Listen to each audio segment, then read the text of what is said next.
data handling cycle.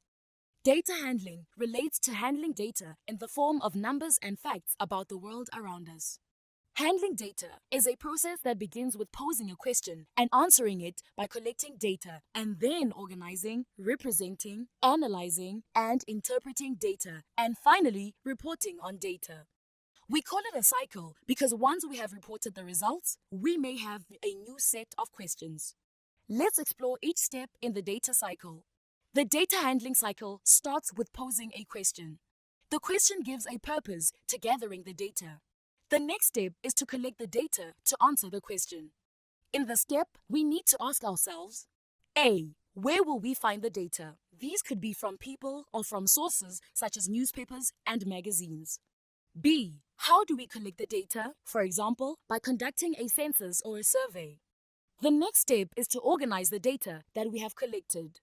We are familiar with using tally marks to keep track of counting. Using a frequency table with class intervals to group the data values helps us organize the data. A stem and leaf display is a special table that contains 2 columns separated by a vertical line. The 10 digits of the numbers is displayed in the left column called as stems. The right column, called the leaves, is used to represent the digits in the unit's place in a number. The next step is to represent the data using a graph.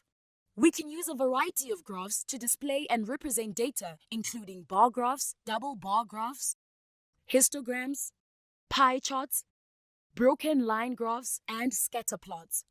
We need to choose the method depending on our question. For example, a pie chart is useful to show parts of a whole, but it does not show a change over a period of time. A bar graph is useful to track changes over time. Representing data visually helps us to move to the next step, which is to interpret and analyze the information. Observe that the 2 graphs show exactly the same data, but the graph on the left makes the change in temperature to appear much larger than it is. This is because of the scale that is chosen. Observe that since the vertical axis starts at 81 instead of 0, the graph is misleading. The final step in the process is to report on the data. When we report our findings, we need to draw conclusions about the data. Sometimes we may even make predictions based upon the data. Need more help? Subscribe to our channel. Can't wait that long? Ask Masky to help you and let the math finally start mathing.